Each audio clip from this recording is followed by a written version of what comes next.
ওই যে বাড়িতে গেছিল, বলবা যে আমার বাবাকে পুলিশের ভয় দেখাইয়া গ্রেফতার করবে, নগরের টিভি আমার সাথে আমাকে যেভাবে শিখাইতেছে আমি ওইভাবে বলছি। হ্যাঁ, এখানে এখন এটা নিয়ে যে এত কিছু আমি বুঝি নাই। এবং ওই ছেলে বিভিন্ন সাংবাদিক পেজ দিয়া আমার হুমকি দামকি দিচ্ছে এবং আমার নামে মিথ্যা আমার ফ্যামিলির নামে মিথ্যা কিছু ছড়াইতেছে। এইভাবে বলবো, বাড়তি কোনো কথা বলবে না, যেটা জিজ্ঞেস করবে শুধু সেইটা।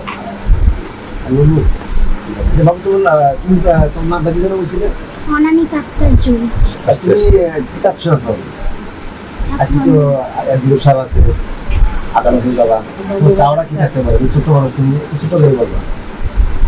এখন আমার সন্তানকে আমি চাই।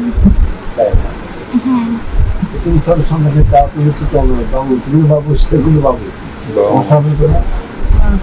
আমার বাবা মা আছে, আমার মা মানুষ করবে। তুমি কেন মনে করো যে সন্তানের জিম্মা তোমার কাছে দেওয়া উচিত? এটা কঠিন প্রশ্নের উত্তর একটু সহজ করে দাও। আপনি যেরকম সহজ কারণ এই যে কেন মনে করো ওটা তো বুঝবে না, বলতে হবে যে তুমি চাও কেন যে এই সন্তান তোমার কাছে থাকবে, এইভাবে বলো। তুমি বলবা যে আমার যেহেতু সন্তান হয়ে গেছে, আমি তো মা, এটা তো আমি ফেলতে পারবো না।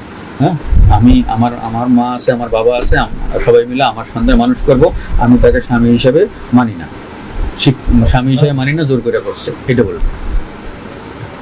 হ্যাঁ, এবার কোশ্চেনটা আবার বলো। আবার আছে লাইন, কন্টিনিউ। আচ্ছা ঠিক আছে, বলো।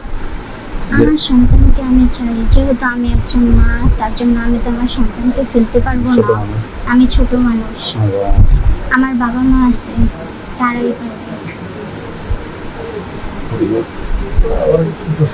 সেটাই, ওর জাস্ট ফুটেজটা নাও।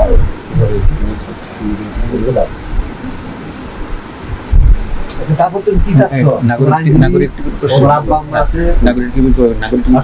টিভির সাথে তোমাদের যে বাসায় কি হয়েছিল সেদিন?